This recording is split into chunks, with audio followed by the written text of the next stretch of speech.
Naduga nga nausab ang listahan sa mga mudagan pagka-Vice Presidente o Senador sa nasod sa pag-abli sa ikatulong adlaw sa filing of COC dito sa COMELEC Main Office sa Manila.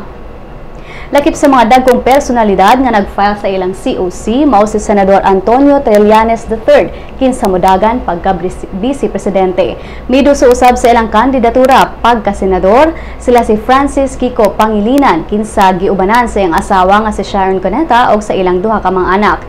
Si International Human Rights Lawyer Harry Roque, Riza Hontiveros, kani MMDA Chair Francis Tolentino, Mark Lapid, Sulu Sultanate Princess Jaisel, Migs Zubiri, Alma Moreno, ug Senate President Franklin Drilon. Ang filing sa COC matapos karong Biyernes, Oktubre 16.